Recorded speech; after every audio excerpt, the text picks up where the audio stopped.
आज तक लोगों को नहीं मालूम कि पूजन करने बैठते हैं तो सबसे पहले क्या करते हैं। पर सबसे पहला काम मंदिर में बिना पंडित के सबसे पहला काम कौन सा होता है?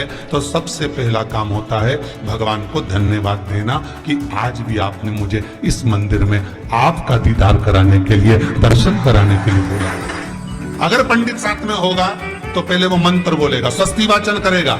स्वस्ति वाचन करने में उसको अर्थात भगवान के लिए भी प्रसन्नता और आपके लिए भी, पर आपके पास कोई ब्राह्मण नहीं, आपको कोई स्तुति नहीं आती, आपको कोई मंत्र नहीं आता, आपको कोई साधना नहीं आती, आपको कोई तप नहीं आता, पर आप इतना तो कर सकते हो कि भगवान के मंदिर में जाकर उनको धन्यवाद दे सकते हो कि तेरी कृपा है जो मुझे चलकर यहां तक बुला लिया, 2 कदम चलाया, यहां तक बुलाया, ये तेरी कृपा है। और बड़ी कृपा करी जो डलिया भर के पूजन का सामान भी लाई, बड़ी कृपा करी जो दूध भरकर भी लाई, बड़ी कृपा करी जो कलश भरकर भी लाई। कितने लोगों का फायदा है कलश भरकर मंदिर ले जाने में?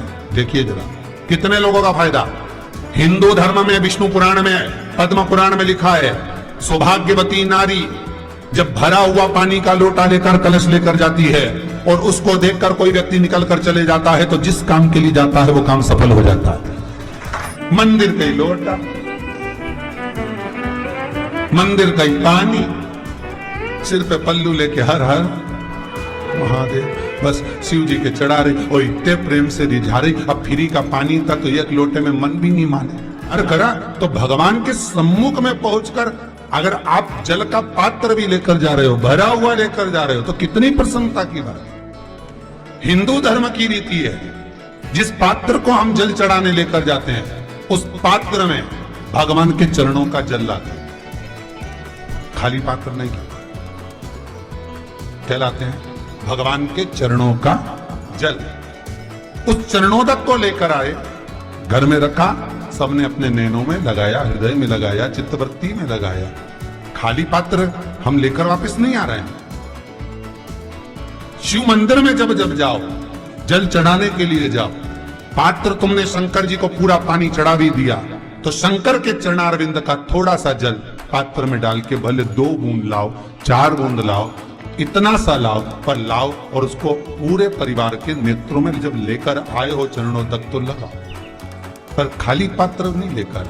खाली पात्र लाने में ध्यान दीजिए, जब आप पूरा जल समर्पित कर देते हैं, जल समर्पित भी पूरा करना है, भगवान को चढ़ा रहे हो तो पूरा समर्पण होना चाहिए, पूर्ण समर्पण। इसलिए शंकर भगवान को अधूरा समर्पण नहीं, इसलिए श्रीफल भी पूर्ण चढ़ता है। शंकर जी के मंदिर में श्रीफल नहीं फूटता, पूर्ण श्रीफल। बेलपत्री भी पूरी, चावल का दाना भी चढ़ेगा तो आखा, फल भी चढ़ेगा तो आखा, फूल भी चढ़ेगा तो आखा। भगवान को कोई चीज खंडित नहीं चढ़ती, शिव जी को जल भी चढ़ेगा तो पूर्ण। जिस जल को चढ़ाने के लिए लेकर गए उसको बचाकर नहीं लाना शिव मंदिर में से, संपूर्ण भाग, क्योंकि भगवान के चरण की रज जब हमारे घर में प्रवेश करेगी तो हमारा आत्म कल्याण तो स्वतः ही हो जाएगा। शिव करुणा कर ही देंगे। पर कई लोगों की आदत रहती है, और आपने भी गलती करी होगी, गए होगे, चढ़ाकर भी आए होगे, पूरा पानी भी उंडेल कर आए होगे, चढ़ा भी दिया, छोड़ भी आए, पर लेकर नहीं आए होगे। कई लोग गलती कर जाते हैं और फिर बाद में कहते हैं हम तो इतने साल से पूजन कर रहे हैं, भगवान हमारी सुन ही नहीं दिया। तो भगवान के मैं तो तैयार बैठा, पर तू नवा के चली जाए, लेके तो कहीं जाए। तो भगवान थोड़ी ना कहेगा कि तू मेरे पास में आए तो मेरे चरण की रज लेकर जा। भगवान थोड़ी ना कहेगा कि मेरे पास में आकर तू ये लेकर जा। भगवान तो कहेगा मेरे पास में आया है, मांगना कुछ मत, बस मुझे जो स्नान कराया है मेरा चरणोदक लेकर जा, छीट दे पूरे घर में, संपदा भरना मेरा काम है। जहां मेरी चरण की रज पहुंच गई वहां संपदा स्वतः पहुंचती, मैं वहां पहुंच जाता हूं, तो चरणों तक ले जा। पर लोग ले जाते हैं, पूजन करते, कलश भी उड़ेलते, जल भी चढ़ाते, पर आते समय खाली लेकर आ जाते। भगवान को इतना बुरा लगता, मेरे दरवाजे से खाली जाए, मुझे कितना बुरा लगेगा। जो आए वो भर कर जाए, भले 2 बूंद लेकर आओ, पर उसमें चरणों तक थोड़ा सा लेकर अवश्य।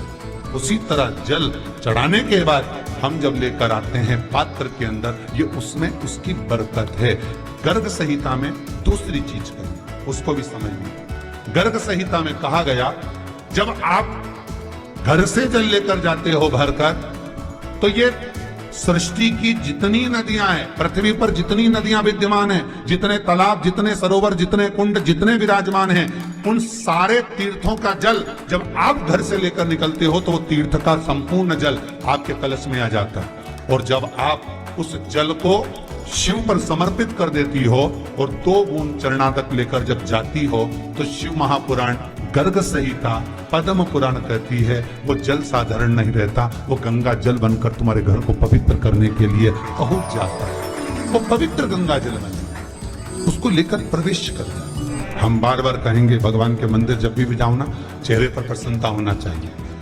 किसी से मिलने जाओ ना, चेहरे पर अगर प्रसन्नता नहीं और ऐसी पहुंच गए ना तो वो श्रेष्ठता नहीं मानी गई। तुम तुम्हारी बहन के घर जाओ, सती मैया जलकर भस्म क्यों हुई? माता सती के भस्म होने का कारण क्या था?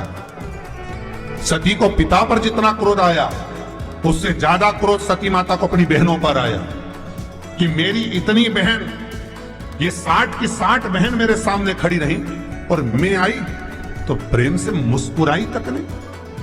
आप किसी के यहाँ जाओ और कोई के यहाँ पहुंचे और जाते से आप उस पहुंचे और कहा जी जी राधे राधे, जय श्री कृष्णा, हर हर महादेव, श्री शिवाय नमस्तुभ्यम, ओम नमः शिवाय आपने बोला और उसके चेहरे पर प्रसन्नता नहीं आया तो ऐसे घर में जाने से कोई फायदा है क्या? और आप किसी के यहाँ जा रहे हो तो आपके चेहरे पर भी प्रसन्नता होना चाहिए, सामने वाले को तो हो, आपके भी चेहरे पर भी। मंदिर में जब जब जाए, गुरु के दरवाजे पर जब जब जाए, परमात्मा के चरणारविंद में जब जब जाए, माता पिता के चरणों में जब जाए, घर के बुजुर्गों के पास जब जाए तो तुम्हारे चेहरे पर प्रसन्नता होना चाहिए। भगवान को भी लगे दुख भले है इसको पर चेहरे पर प्रसन्नता है, इसको अब दुख नहीं देना क्योंकि इतना मुस्कुराकर ये मेरे मंदिर में। आशा करता हूं कि आपको यह वीडियो पसंद आई होगी। अगर वीडियो पसंद आई हो तो एक लाइक जरूर करें और अगर चैनल पे नए हो तो सब्सक्राइब करना मत भूलिएगा।